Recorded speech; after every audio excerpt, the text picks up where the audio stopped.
Welcome back, everyone, to the Two Tongues Podcast. It's another solo episode coming at you from Chris. Just going to build off of the solo podcast from before that was talking about my interest in religion, kind of where it comes from, where it's gone, as I've grown up and gotten kind of more and more interested in it. And this really is tied in pretty closely to the episode that Kyle and I put out on psychedelics. So I think where I want to begin is talking about reality. Now, this is something for somebody to be religious, for somebody to have belief in any kind of supernatural stuff. You have to be flexible about the way you think about reality. You got to be flexible. You have to have room in there for some crazy stuff. So what I thought I'd do today is talk about that. I want to talk about perceptions and our experiences in general. And then I just kind of want to build a case for you. None of this stuff is really going to be new to you, I don't think. But just putting it in the way that I'm going to put it kind of helps illustrate that that our perceptions, the things we experience, they really aren't what they seem to be. And, as I drive that point home, what I want you guys to get from that is the idea that if reality isn't what it seems to be, then what in the heck is it? So let's just dig right in. So really the first question that I'm posing is it possible that reality is very different from the way we think it is? Is it possible?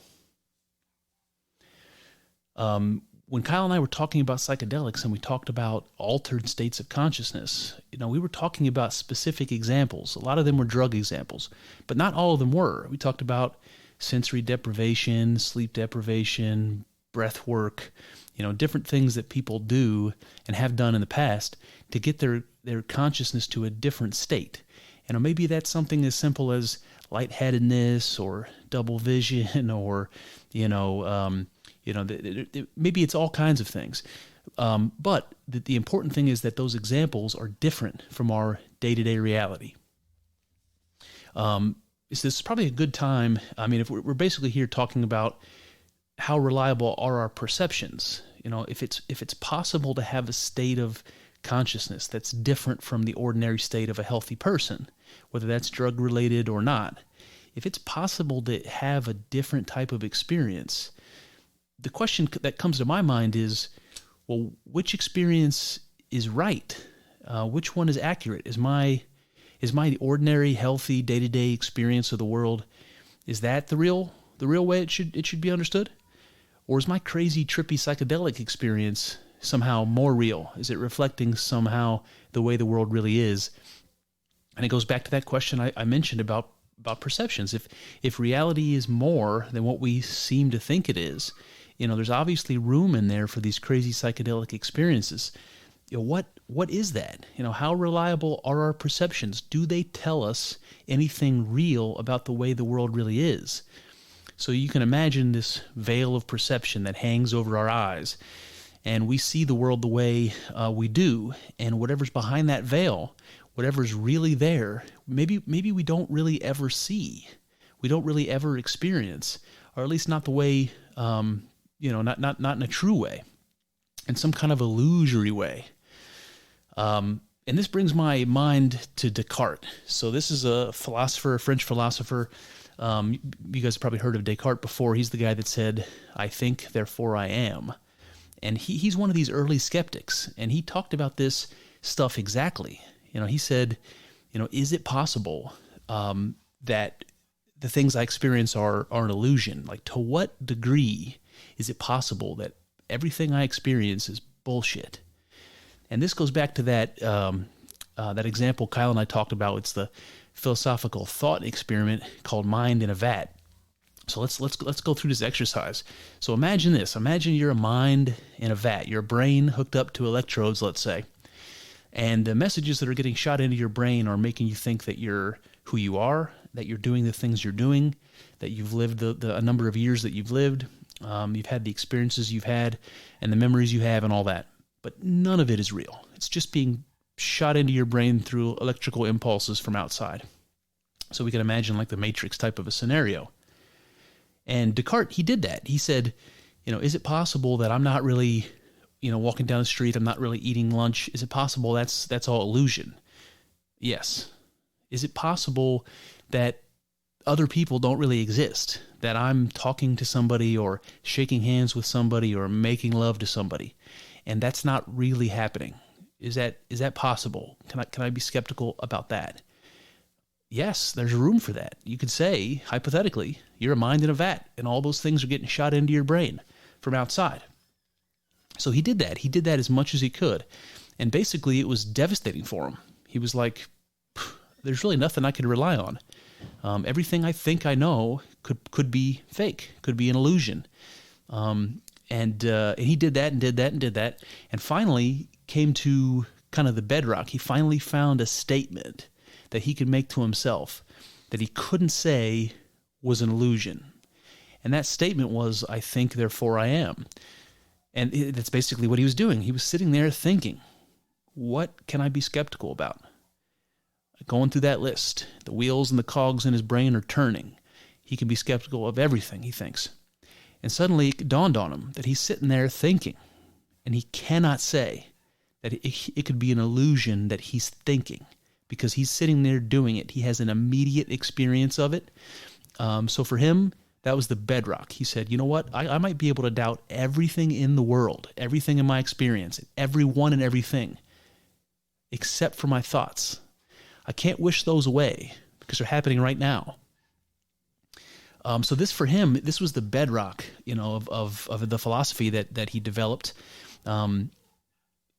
And so kind of how this connects to our perceptions is this: if we can say, okay, we know we're conscious, we believe Descartes, we're conscious. I get that, but what about the things we're conscious of?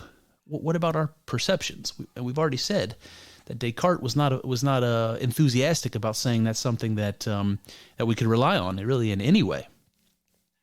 So let's talk about a practical example, and this may seem a little silly, but this is something I thought about, like going way back, to childhood. And the question is something like this: do other people see color the same way that I do? Like if I see red, the thing that I see, is that really what other people are seeing? Do they see that same color? Is it different? Is it a different shade, a different hue? Is it exactly the same as mine? I had no way of knowing that, but I was curious. Are colors the same to everyone? So let's talk about that a little bit. Suppose I see a flower that's red, or a strawberry or something like that, and I say that it's red. Anybody around me who's looking at that is going to agree. And the reason is that we all speak the same language. They're going to see something that's red. They're going to call it red. Even if what they're seeing is green, right? Everything they see that's red to them looks green, but they're going to call it red because we're sharing the same language. We're looking at the same thing and we're saying that's red. So we have this like shared symbols, and that's what language is. We developed language to give ourselves like a uniform set of symbols that we can use to kind of make sense to one another, even if we have no way at all of knowing what the other person is perceiving or what they're thinking. We kind of assume that they're seeing and perceiving the same way that we are, or pretty close. And that seems to be true because, again, we all speak the same language and it makes sense to us. But what about somebody who's colorblind? That person doesn't see colors the way that I do. What about the rods and cones in our eyes? The way that they're shaped, the way they're designed, it's different for everybody. And the shape of them determines the colors that I can see. So we all have, a different biological setup there. Going a little deeper than that, since we're talking about color, what about the spectrum of light? It's more than just the visible colors. You've all heard the word ultraviolet and infrared. These are different spectrums above and below the area of light that we can see, the electromagnetic spectrum. So these aren't colors necessarily. You and I can't see them, but they exist.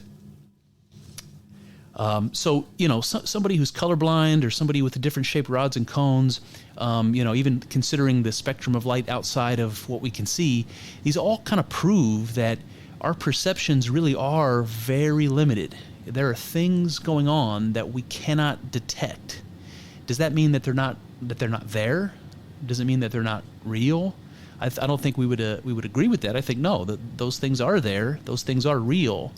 They're just invisible to me. And for that reason, and for most of human history, we didn't know that. It was completely unknown to us. And the idea here is, unless we can literally get inside somebody else's head to experience exactly what they're experiencing, we can never really know how similar it is to our own experiences. It could be completely different. We can't verify our experiences because it can't get in somebody else's head to see if it is what it seems to be. And this is something that Kyle brought up when he was talking about Aldous Huxley in the psychedelic episode. He was talking about human beings as what did he call them? Islands of consciousness, I think it was, something like that. And that's what we are. We're completely isolated from each other. We don't have any way of knowing for real what somebody else is seeing or experiencing. And that's true. I mean, there's something important to that. So it seems that the best we can do is assume that we're referencing the same things in the world, even if what we're experiencing is totally different.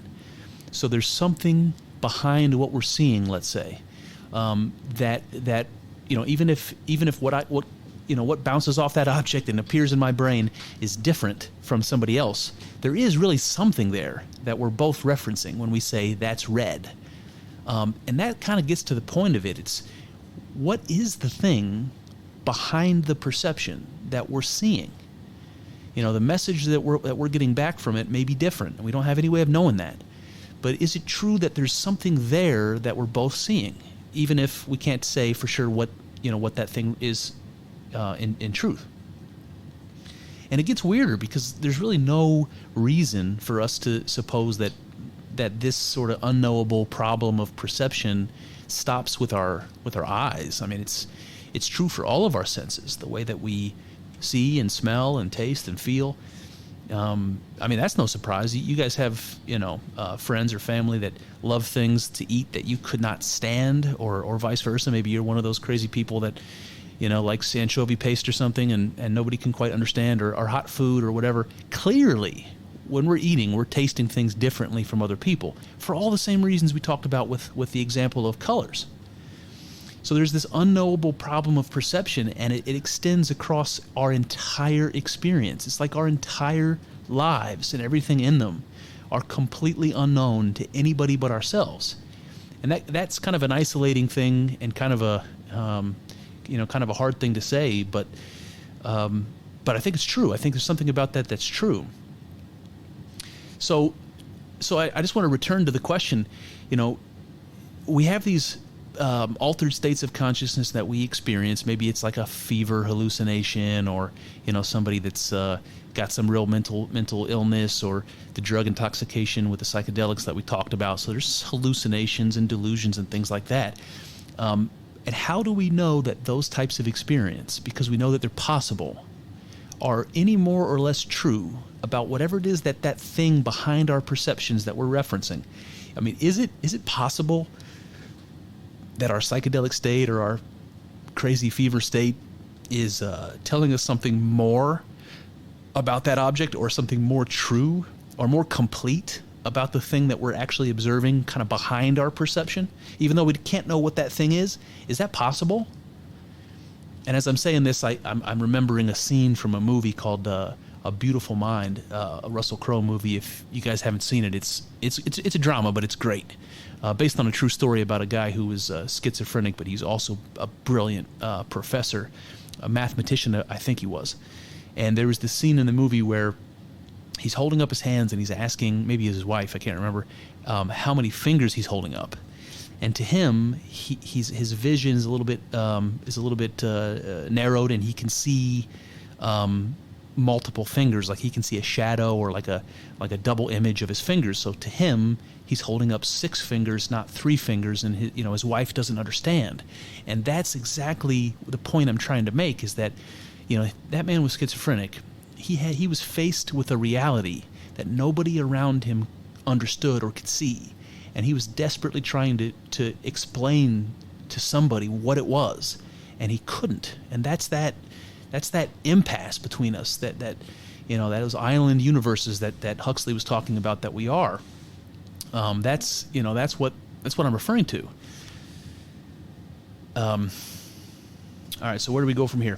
All right, so and again, I think what I was just hitting at here is that it might be possible that there are things that expand kind of the truth about our perceptions that are available to us in these crazy experiences that are possible to have, but that we don't have day to day, and that's something that we can't rule out. And so we're really talking about the difference between perception and reality, and the mystery. Really, it only deepens as we become better and better at observing things. So, for instance, as our technology improves and we invented things like the microscope and the telescope, suddenly we have access to a part of reality that we didn't before. And the strangest part about it is that reality was always that way. We just didn't know it. We weren't aware of it. It was just invisible to us.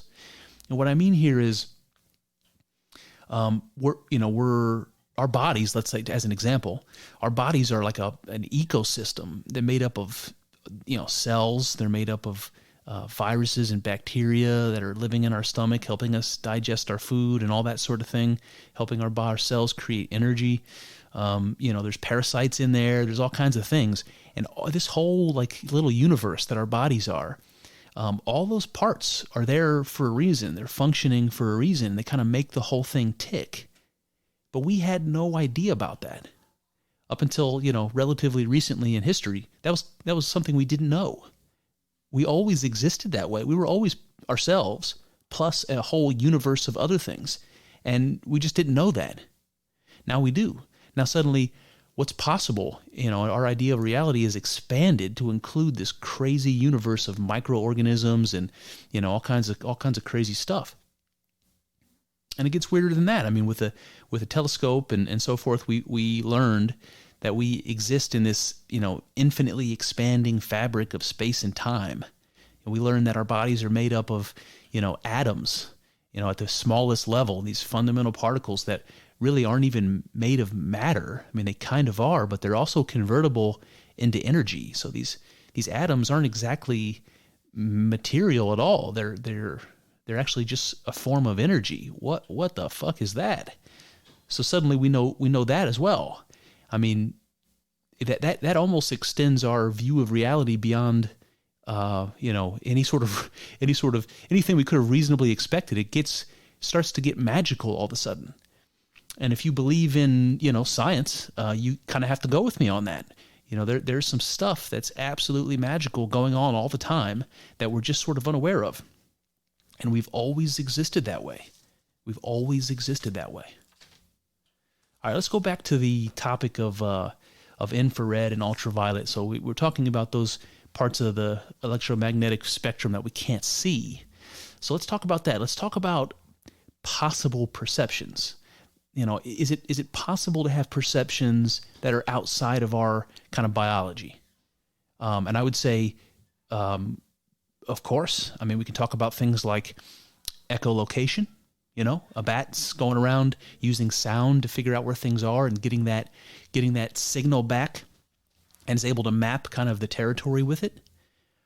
We have no idea what that must be like.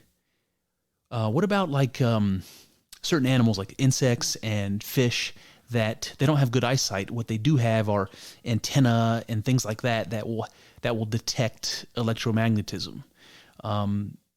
They're actually sensing something that's all around us all the time that we don't feel. We don't experience it.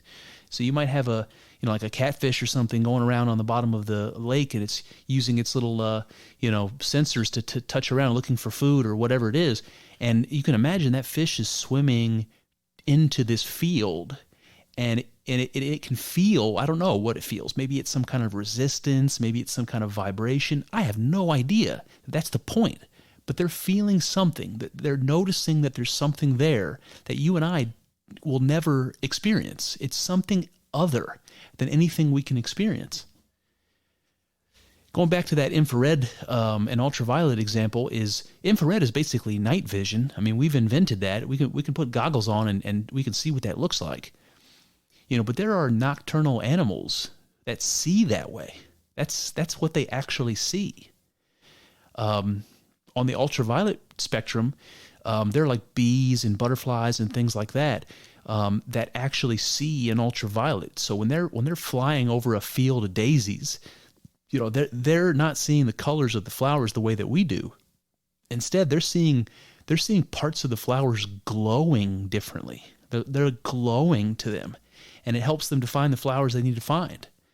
Can you imagine, looking down the street, looking at the people walking up and down, looking at the shopping centers, looking at the cars driving by, and just certain parts of that are glowing to you, and there's some reason why they're glowing, and it gives you information that you didn't have about it. Like, we don't even really understand what that might be like, but that's what I mean.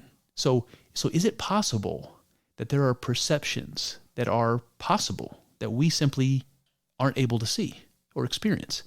Of course there are. So we know two things so far. We know that reality is far deeper than what our sense experience tells us, what our perceptions tell us. We also know that it's possible to have other perceptions other than the ones that we have, other senses that give us other information about the world that is completely invisible to us. So there is other information out there to be had about the universe that we simply don't know. It's invisible to us. So what else might be invisible to us? You ever wonder that? What else? All right, so what I thought I'd do next is give you guys a little bit of a historical overview of like human beings' attempt to try to find what's really behind our perceptions. What is the world really? Can we get past our perceptions and find any information about what's really there behind our perceptions? And this is something that we've never really been without. Human beings have been doing this forever. So I'm going to go back to basically the beginning of recorded history because that's all I have access to, and I'm going to tell you beginning with Plato. So we're talking, 400 to maybe 350 BC, something like that. So Plato, again, one of the earliest philosophers, he talked about something called the world of forms. The world of forms, and the way he got to this idea was looking at any object, observing any object in the world. And then I'll take an example of beauty. And he'll say, okay, there's this idea of beauty. And in the world, we see that reflected in things. Maybe it's a sunset or a beautiful song or somebody's smile or something. So all of these things we would see and we'd say, that's beautiful. And so Plato would say, well, what is it about the sunset and the smile and the song? What is it that's beautiful? Because it's something common between those three things. What is it? What exactly is it? Can you tell me? Because I'm not sure I can put words to that. What is it that's common about those three things that you call beautiful? And that's exactly what Plato said. It doesn't exist in the world. It exists in this world of forms, this perfected realm, something like that. And we're only seeing it reflected in the world. It's hard to talk about what he means by reflected in the world, but something like whatever reality is sort of reflecting itself in the material world. And he uses an analogy or an allegory called the cave. So many of you guys have probably encountered the story, but for those who haven't, I'll just really briefly tell you. Plato describes like people that are they're locked up, they're tied up, they can't move, they're in a cave. And all they can see, they can't even move their heads. So all they can see is directly in front of them. And there are like shadow figures that sort of dance on the wall in front of them. And they've never been out of that cave. So to them, the shadows on the wall are all that exists. To them, it's just the cave and the shadow things. There's nothing else. Everything else is invisible to them. So this is the idea. And then eventually, it was like long story short, somebody breaks free, and that person sees that yeah, they're in a cave, but there's more to the cave than what they can see. And they climb up above the shelf where they are, and they can see that the shadows on the walls are really coming from these like cutouts, like these cardboard cutouts, and there's a fire behind them that are casting the shadows on the walls. So the thing that I thought was the most real thing, apart from the cave, these dancing shadows, they're really nothing at all. They're just an illusion.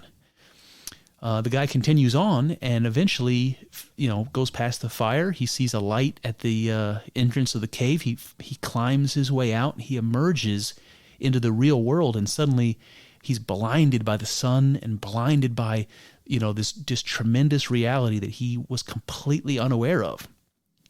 And can you imagine that situation? Can you imagine how completely stunned and overwhelmed you'd be? And so this guy was. Clearly, he's like, this whole world exists, and I thought it was just shadows on the wall. And he goes back into the cave and tries to tell the other people that are tied up there what he's seen. And nobody has any idea what he's talking about. They think he's a crazy man.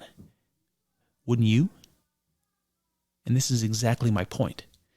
If there really are things beyond our ordinary perception, if there really is an ultimate reality there, if I saw it and tried to come here on this podcast and tell you about it, you guys would think that I was losing my mind. And maybe I am, maybe I'm not. But in Plato's example, that was the truth. And we see this sort of idea, the world of forms idea. We see it, in the East as well. I mean, going way back to kind of the oldest religion in the world, Hinduism, out of India. They've got a series of holy books, but the important ones are the Vedas and the Upanishads.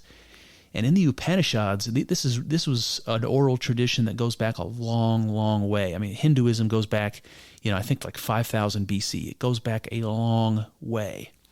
The Upanishads were written down right around between 600 and 200 BC, so sometime before Plato and then a little after.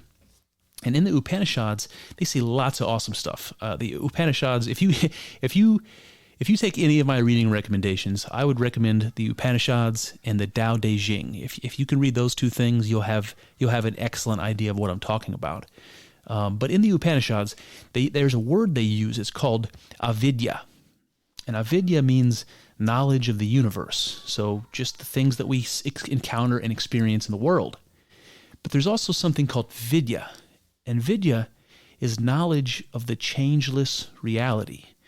So in the Upanishads, they absolutely talk about whatever it is behind our perceptions. And even if we don't know anything about it or can't know anything about it, we know it's there. And it's called Vidya, okay, the knowledge of the changeless reality. So I'm just going to fast forward really quickly to kind of the beginning of modern science. And I'm going to talk about a philosopher named Emmanuel Kant. So we're talking about like the 1780s when he wrote his kind of masterpiece. And he talked about exactly the same thing. He talked about what he called phenomena. And phenomena are things as they appear. Those are our experiences. And then he talked about noumena. And noumena are things as they really are, the things in themselves. And this is what Kant's referring to, is if there's an object in the world, there's my perception of the object, and then there's the thing in itself.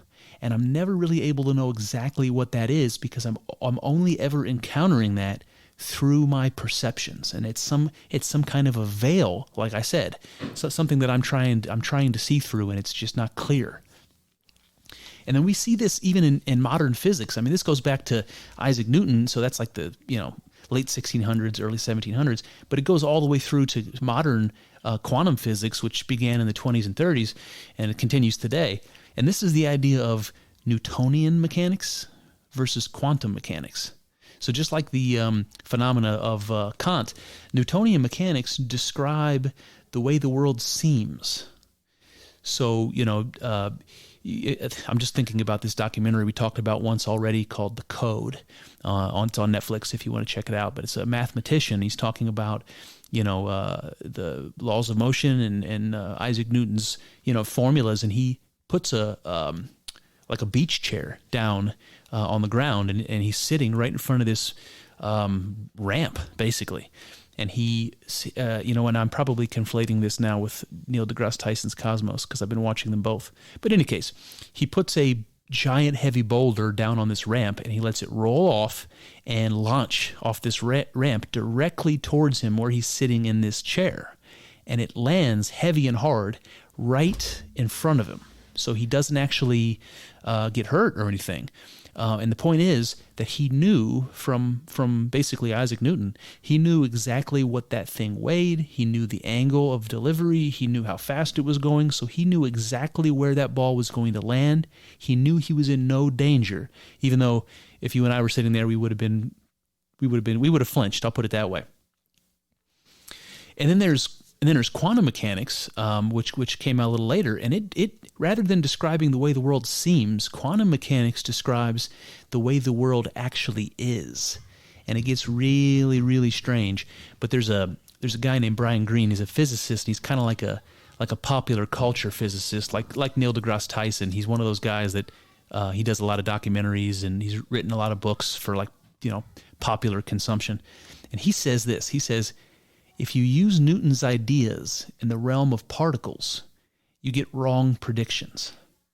So this is what I mean about Newtonian mechanics kind of approximating the way the world is, where quantum mechanics really describes the way the world is. And the idea here is if you did that same experiment with a particle instead of a giant boulder, that you wouldn't be able to tell where it was going to land, and you might get crushed to death. That's what he's saying. So let's talk about quantum physics, because quantum reality is, for those people who haven't dug into it, it's bonkers. It's really difficult to make sense of. But all of the best and brightest scientists, the physicists, the mathematicians, these people all agree that this is true. So we'll talk through some of this stuff. But what quantum reality is very different from what we see day to day. In the quantum world and on the very smallest scales, matter, particles, they flash in and out of existence. They're here one moment, they're gone the next. Also, those particles aren't really matter necessarily. Those particles are really just some form of energy. And then also matter and energy, they don't exist really, in the way that we think of. They exist in something called a probability wave. So these particles, they're not just particles, they're also waves, and you can't tell where the particle is and how it's moving at the same time, because it's really just this cloud of possibility that surrounds the center of the atom. It's very, very strange. So we learn all of this stuff about quantum physics, about the way the world is at the most fundamental level, and it's nothing at all like what we experience every day. And there was a guy in the 20s and 30s named Niels Bohr. He worked with Einstein and some of those people. He was one of these early quantum physicists, and he said something just unbelievable. He said this. He said, everything we call real is made up of things that cannot be regarded as real. What? And that's what he's talking about. He's talking about when you zoom down on the quantum level to look at the particles, the most fundamental particles that things are made of, that they behave in ways and they do things that we just don't understand. So it seems there's really never been a time when human beings didn't recognize the limits of their perceptions and then desire to know what really lay behind them. We only have an approximation of the way the world is. We're only getting some information through our senses, but it's not everything. And maybe it's completely wrong. We don't really know. So let's talk about that thing behind our perceptions, the thing I'm calling the ultimate reality, whatever it is that lay behind our perceptions. What is it? What is it really? I don't know, but it's been given the name God. And the quest for God has been myth, ritual, religion, philosophy, and today it's science. It's this search for a grand unified theory that the physicists are looking for. It's the same thing. So this religious exercise and even the scientific exercise or pursuit, it's trying to figure out what reality really is, trying to reach beyond that veil of perception and figure out what things really are. So what I want to do now is I want to introduce a character. He was a philosophy professor at Princeton, like in the turn of the century, like 1901, I think it was. He wrote a book called Time and Eternity. The guy's name was W. Stacy.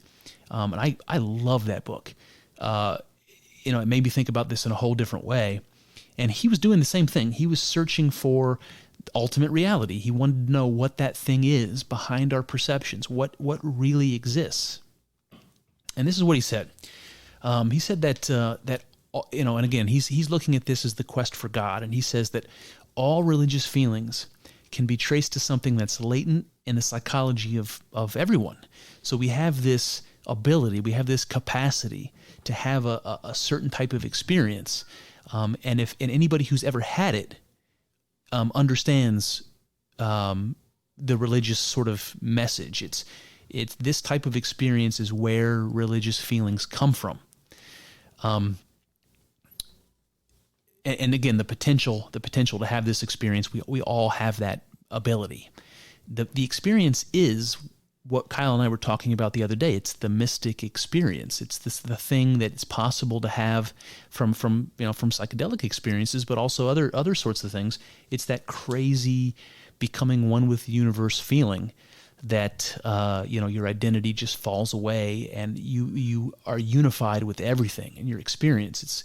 It's an unbelievable experience, and that's what it is. I mean, it basically tells you that everything is one. It also makes your ordinary thoughts about subject and object, like myself versus the things I'm experiencing, or even space and time. It makes those things seem meaningless. It really disturbs the way that you generally think is the way the world is. So it kind of does. It kind of pulls back that veil of perception, and it shows you what that ultimate reality is. But here's the kicker: when you become one with the universe, when you become everything all at once, and you lift that veil and you have that mystic experience, what you see behind it is a mirror, right? Because remember, you've become everything. You're the all. So when you pull that veil back and look, what you see there is yourself. And I don't mean that in a literal way. I don't mean that I'm tripping and I'm imagining somehow my reflection or something. What I'm saying is that there is nothing apart from yourself. There's nothing in that experience outside of you. So when you see the object of your experiences, whatever that is the same thing that you are. And it's very, very weird. It's powerful. It's pleasurable. It's amazing. But it's like nothing you've ever experienced before. And I think in a good way. So there's this strange and powerful realization that you are the thing behind your perceptions. You are the thing behind your perceptions. So think about that for a minute. All right, so here's where I want to go next. We spent the whole beginning part of this conversation talking about how there's all these things to our experience that we are invisible to us, things that are there that we don't see, and we can't really trust our perceptions to tell us kind of the truth about the world or about reality, because there's more to it than we're really able to notice. So why is it that something like a mystic experience should be trusted when our ordinary perceptions can't be trusted? If I can't say that my perceptions tell me the truth about the world, why am I going to rely on this other type of experience, this mystic experience? Isn't that just like anything else? Isn't it just like the color red we were talking about before? Now, I think it's true. Anybody who has a mystic experience is not the same experience. I mean, people have, the varying experiences with it. I've had several different types of that experience. So it's not the same for everybody. So why is that something that we can trust when I can't trust any of my other perceptions, except for I think therefore I am, like Descartes said. And this W. Stacy fellow at Princeton, he says basically this. We've been discussing how perception is basically illusion, and this is something that in Buddhism they call Maya. And so in Buddhism, they literally say that the world is illusion. So that's what we've been talking about. Stacy says we can rely on our intuition to tell whether an experience is valid, especially a religious feeling. And the reason is that he says that we all have that kind of faculty built into us. We all have the capability of having this, what he calls a religious intuition. So let's talk about that a little bit. I mean, what is intuition? I mean, that's kind of a hippy dippy thing to say, intuition. But we all think about this in certain ways, like, I have a good feeling about this, or I have a bad feeling about this person. We say stuff like that. I mean, that's what we mean. We have some feeling that doesn't seem to be coming from the world. It seems to be coming from inside of us. That's telling us something about the world. And we may have all felt that, like somebody's watching you, and you kind of, your hair stands up on the back of your neck, that kind of a thing. Some people will say, like my sister will say this, that she'll call me from time to time on the phone, and she'll ask me if I'm okay. She's like, I just had this feeling that maybe something's wrong. This is what I mean. We talk about this all the time, that we do seem to have this intuition, whether we trust that or not. It's something that we do seem to have, and people talk about it all the time. So Stacy says basically that intuition, it's a method of understanding that lies behind our sense experience, and it informs our consciousness of the kind of immaterial meaning behind our experiences.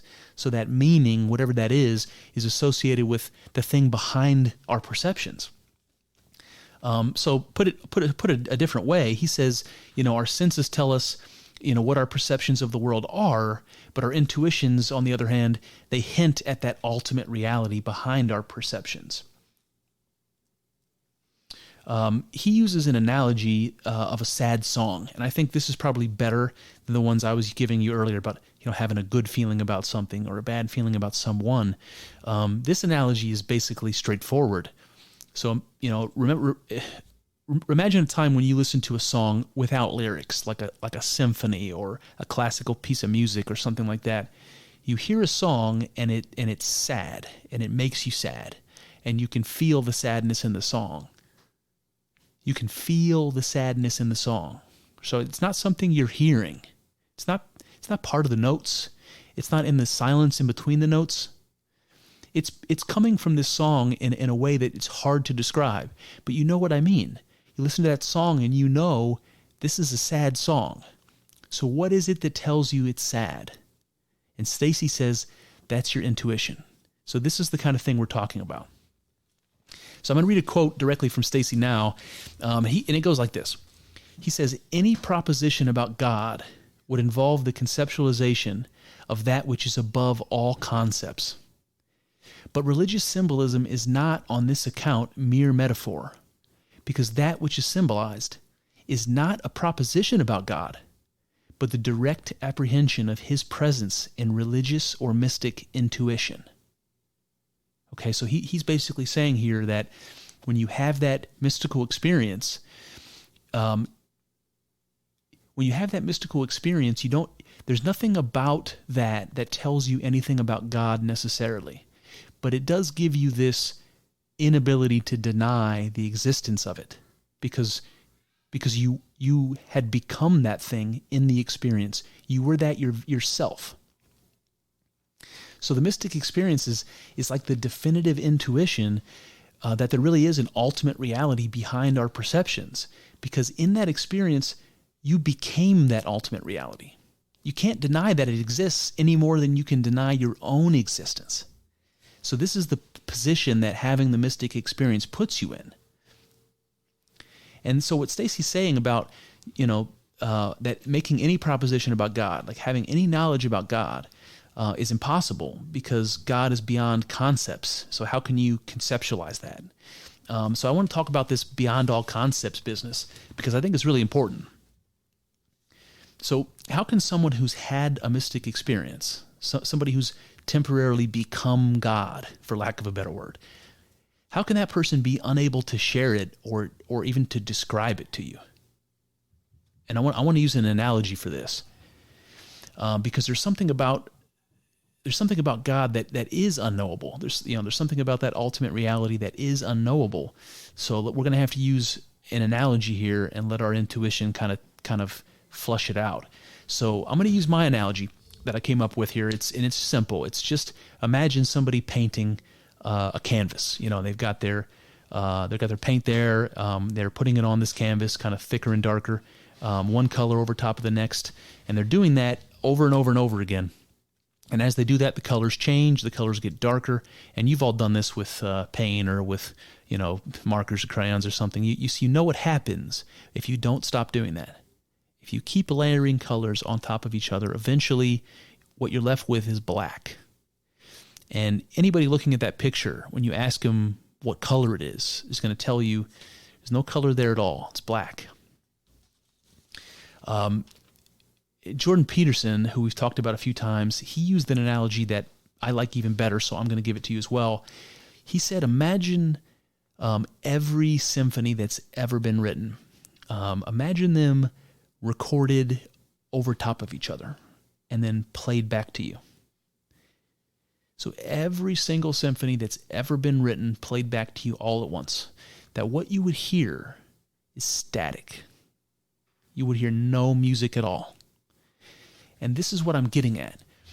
The idea that ultimate reality or God is beyond concepts comes from this idea that God is everything all at once. He's all possible things layered on top of one another. And the kind of end result of that is sort of nothing at all. Okay? It's very weird. We're going to circle back to that.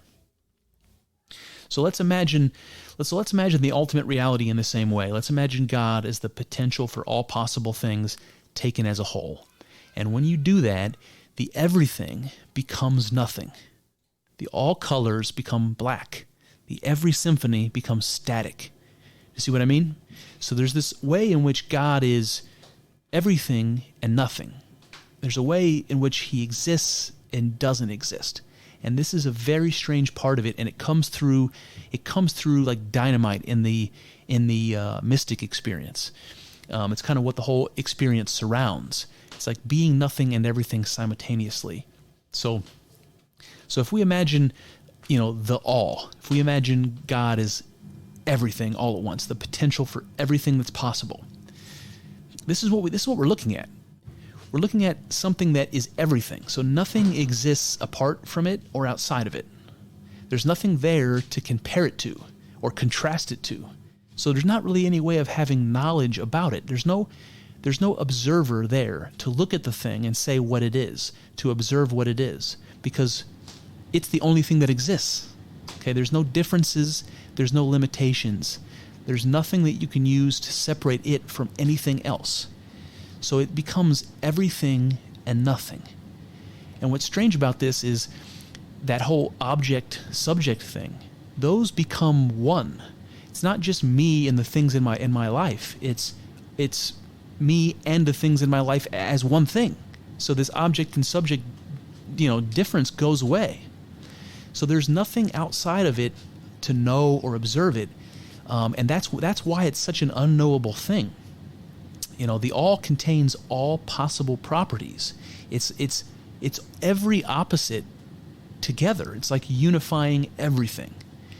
So we can think about that as life and death together.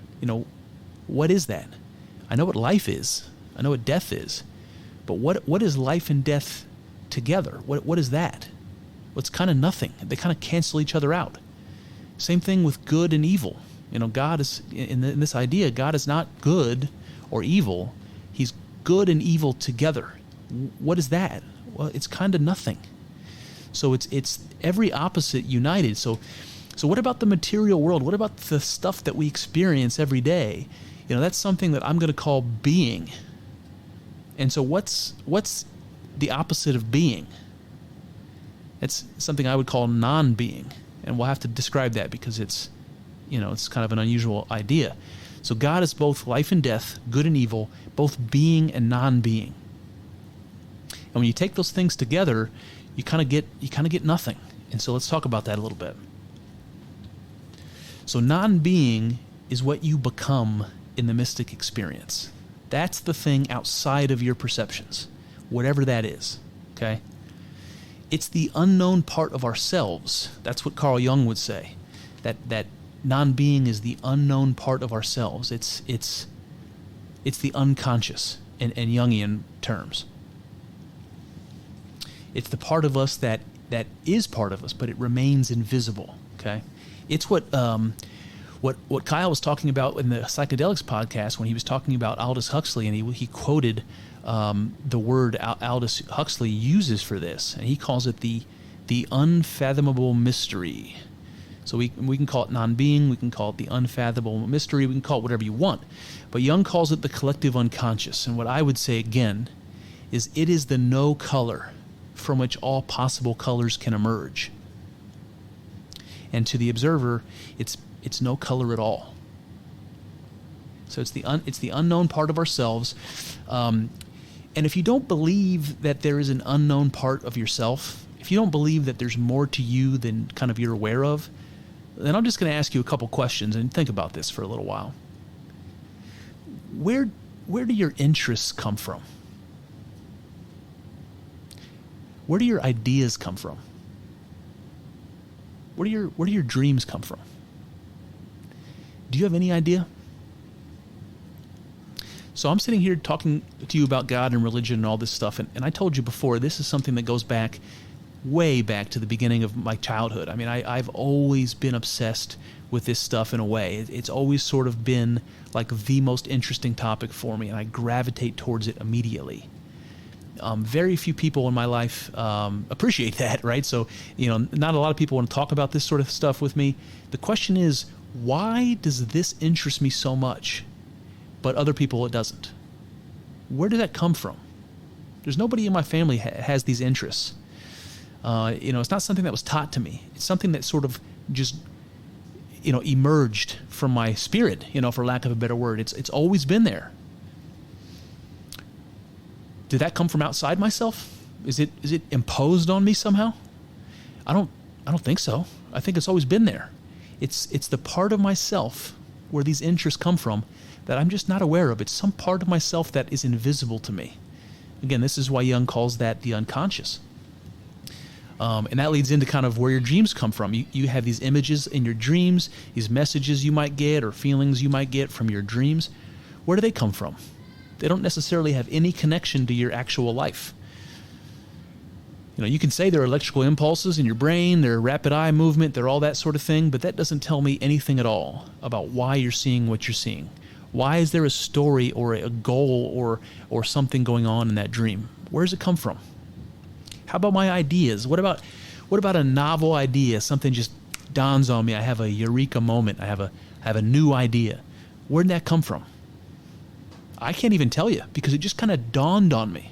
Where did that come from? Did it come from outside of myself? I don't think so. I think that is the unknown part of myself. And if you let yourself think about that for more than 5 seconds, you'll understand that there absolutely is more to yourself than you have awareness of.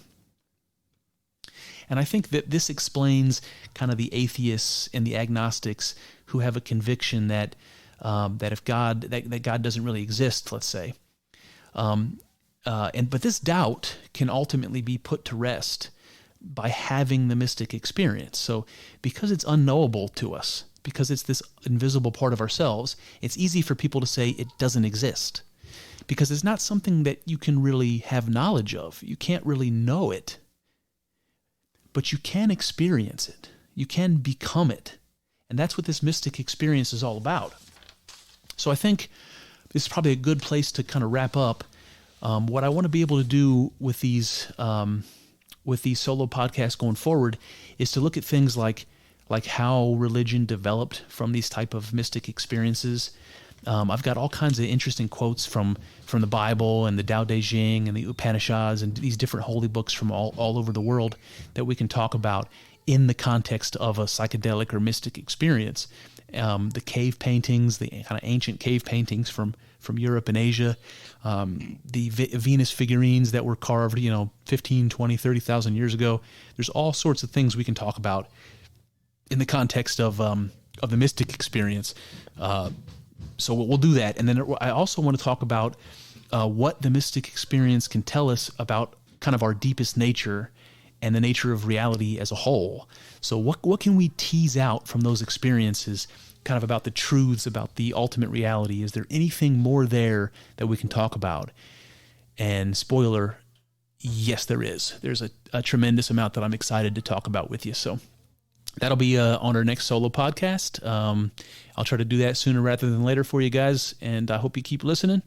Thanks for your time.